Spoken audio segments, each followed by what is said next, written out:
Tonight, a teenager involved in a punch-up on another boy in a Port Augusta car park pleads guilty to assault. And a petition against the Murray River Pipeline project fails to please the New South Wales Premier. This is Southern Cross News with Fraser Goldsworthy. Good evening. A teenage boy allegedly involved in a punch-up in a Port Augusta car park has faced court over the incident. It follows his father's appearance in court last week. Amelia Simpson has the details. The 14-year-old faced the youth court this morning with family members in tow, pleading guilty to charges of aggravated assault. Prosecutors played the video of the punch-up in court, which went viral online, prompting a strong community response. Police told the court the video clearly showed while the father was the main agitator in the incident, the 14-year-old still committed the assault and continued to punch the victim. The 14-year-old's lawyer then told the court her client was the target of constant bullying by the victim, claiming on the Friday before the attack, the victim told the teenager, "I'm going to bash you on Monday, I'll rape your mother and kill your baby sister." The solicitor told the court the following Monday the teenager received a phone call saying the other boy was on his way. The lawyer said while the 14-year-old should have called police, he instead called on the closest adult, his father, who lived nearby. Magistrate Milazzo maintained he viewed the 14-year-old as a minor player in what he labelled a bashing over a fight. The magistrate read the 14-year-old's apology letter to the court where he had told the victim, "I didn't want us to fight." The magistrate told the teenager that violence escalates situations rather than resolving them. The teenager was sentenced to a 2-year good behaviour bond while his father remains on bail ahead of a second court appearance in March.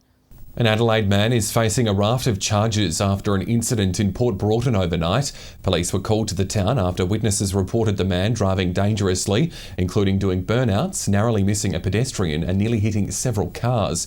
Officers managed to find the man behind the wheel of a Nissan hatchback and arrested him after a short struggle. The 44-year-old allegedly returned a blood alcohol reading of 0.156.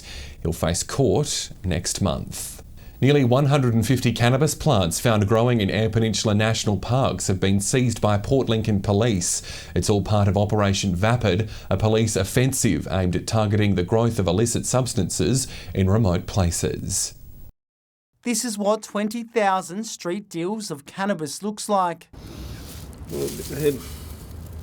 Port Lincoln Police seizing 138 plants with an estimated street value of $600,000, thanks to help of having eyes in the sky. The police helicopter was used in an effort to locate cannabis crops in the Lincoln National Park, the Coffin Bay National Park and stretches of land in between. The large haul is part of Operation Vapid, a task force using resources from national parks to hone in on dealers growing crops in isolated places. It's a well-known fact that people grow cannabis crops in the national park, and then they harvest these and sell them in the local community. So we use this intelligence to guide our operations, and as a result, we've run Operation Vapid. The operation comes just weeks after police found 15 cannabis plants growing in the Port Lincoln sand dunes. Police are urging the public to help tackle drug dealers who fuel other crimes in the region. This is a community issue, it's a health issue, it's not just a policing problem. So what we need is information from the community. And that's where we're asking the community to please call Crime Stoppers. No arrests have been made, but police are urging anyone with information to come forward. Jason Kemp, Southern Cross News. Sanjeev Gupta's plan to build electronic cars with equipment from the now-defunct Holden plant in Elizabeth has hit a bump in the road. The Wyler Steelworks owner was looking to buy the gear, but has been told by parent company General Motors he'll have to bid for it in an open auction. GM has also reportedly identified some equipment for deployment to other parts of its business. The move has seen the Premier intervene, with Jay Weatherall writing to the company's bosses, urging them to reconsider. The letter asks the company to take into consideration the government support provided to Holden. A Darling River delegation has travelled from Broken Hill to Sydney, pushing for a moratorium on the Murray River Pipeline project. Despite carrying a petition with thousands of signatures, the efforts weren't enough to draw the attention of the Premier. United, they stand. The government's holding us to ransom. Yesterday, Broken Hill's mayor, along with state MPs, farmers and graziers along the Darling River, arrived in Sydney armed with their weapon. A petition signed by 13,000 people, or wanting the pipeline to be stopped. While there are all these inquiries about the Darling Basin and the Barwon-Darling water sharing scheme, that why not hold a moratorium on any infrastructure developments for the next until these inquiries have been resolved. The group was hoping to meet with New South Wales Premier Gladys Berejiklian, but even with thousands of signatures of support, they couldn't get a sit down. The very least, this government needs to listen to Broken Hill and the people of Broken Hill, listen to their concerns, and the fact that the door was shut in their face, I think, is an utter disgrace. The opposition claims Broken Hill ratepayers could soon be paying more to cover the cost of the pipeline, but it remains unclear until the business case is released. The Greens say the fight is far from over. We refuse to lose. We're going to keep fighting until the Darling is restored and this government is thrown out for the arrogance and contempt they've shown. Both Labor and the Greens will table the petition in the lower house and the Legislative Council. This issue will make it to the floor of Parliament. It won't go away because the health of the Darling River is more important than the political careers of the Premier and her lackeys in the National Party. And all we want is answers. Just give us the answers and we could be satisfied. Patrick Reinke, Southern Cross News. Harsher penalties for drink drivers are just some of the new road rules announced for New South Wales. Police now have the power to issue on-the-spot fines and licence suspension for low-range drink drivers. Additionally, mid-range offenders will now be part of the mandatory interlock program, which will see a breath testing device fitted to a car's ignition system. Camera technology will also be used to catch drivers on their phones. After the break, an invitation to farmers across the EP to learn more about fighting pests on their properties. The details next.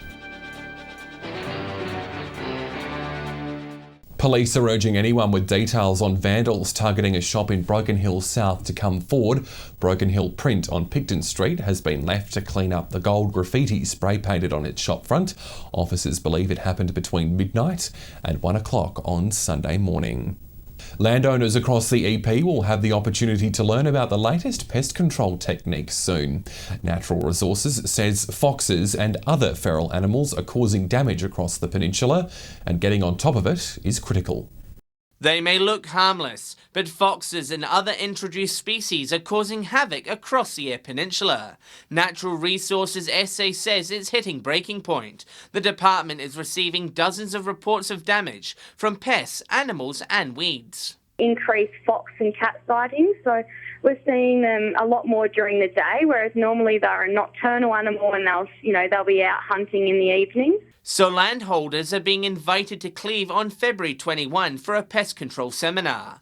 They'll be taught the latest techniques to eradicate animals such as foxes and cats, along with weeds like the African boxthorn. It's a lot more effective. It's a lot better than little pockets and little, smaller areas just doing their part. It's really important that we all work together. Crops and livestock are a crucial part of the local economy, and losses can have a significant effect on the bottom line.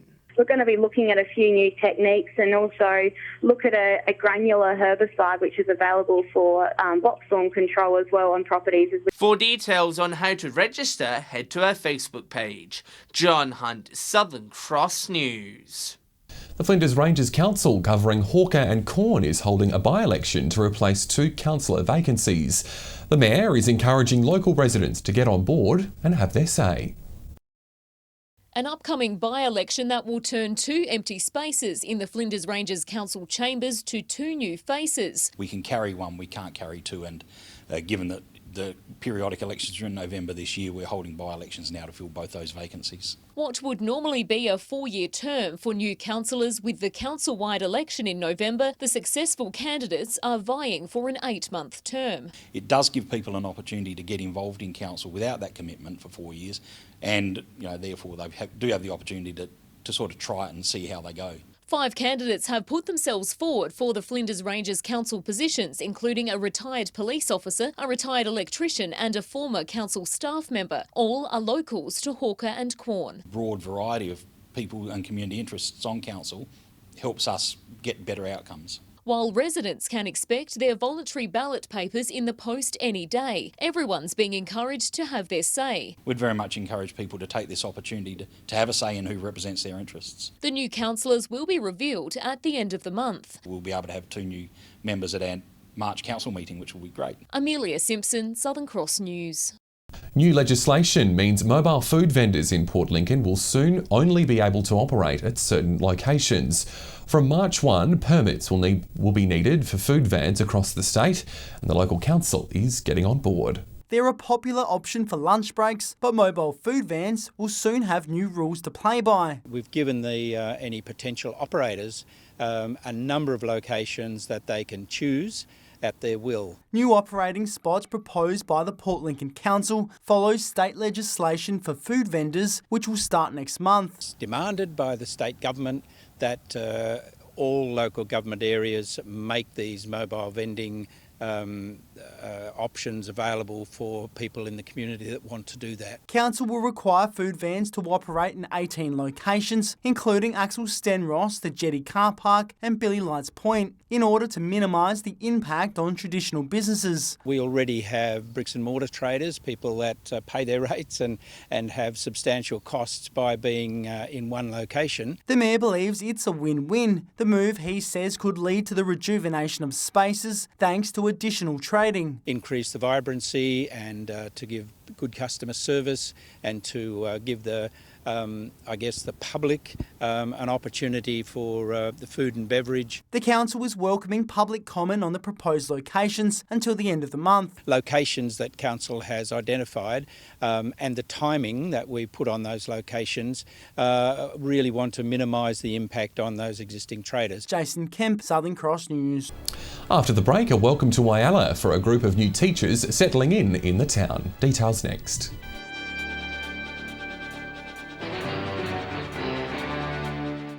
Wyler's newest teachers have been officially welcomed to the city as they prepare to begin their careers in the town. The recruits were given a chance to meet each other and network before undertaking a tour to get to know their new surrounds. For so many of these new teachers, it's the first time they've lived away from family and friends.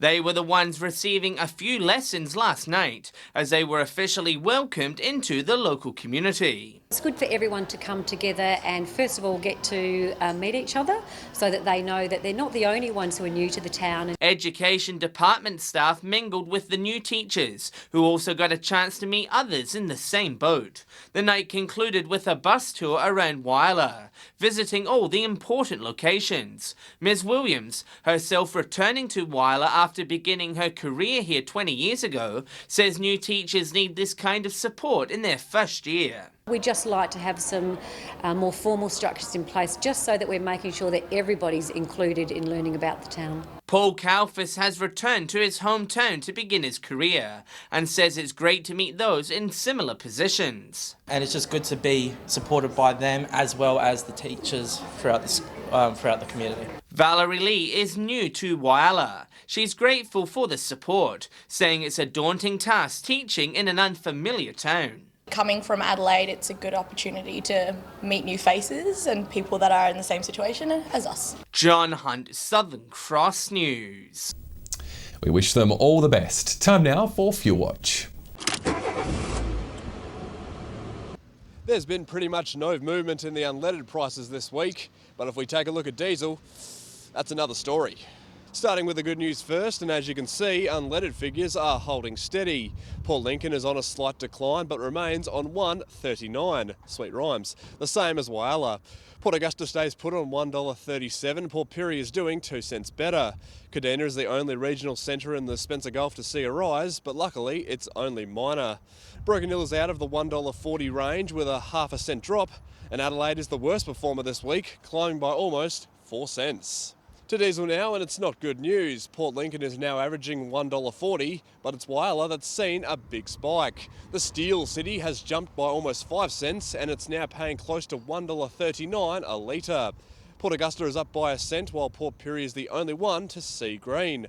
Kadina is breaking even, but the same can't be said for Broken Hill. We're paying upwards of $1.42. Adelaide rounds out the board, going up by 1 cent. Now remember, these prices are the regional averages, and they do not reflect any one particular outlet. If you happen to find a spot that does sell unleaded or diesel for cheaper, be sure to let us know on our Facebook page.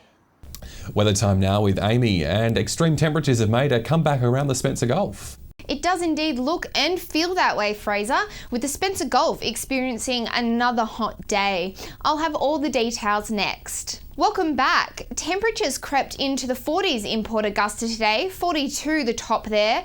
Wyler reached 39 while Port Lincoln saw tops of 34. Meanwhile, temperatures remained quite high in all other centres. Checking the satellite, and skies are keeping mostly clear from a hot and dry air mass. There is some cloud over the far southern area of the state, however it won't bring any rain. If you're planning to keep cool on the waters tomorrow, there will be southerly winds shifting southeasterly up to 15 knots. Seas will reach 1 metre and the sun will pop up at 6:46. Taking a look at conditions for tomorrow, and there isn't much relief from the heat, with Port Augusta reaching a sweltering 43, while residents in Wyler can expect a top of 41. Woodner and Corn will both reach 43, while it will remain slightly cooler in Port Lincoln with only a top of 34. Broken Hill will see a top of 41, while temperatures will continue to creep towards the 40s in all other districts.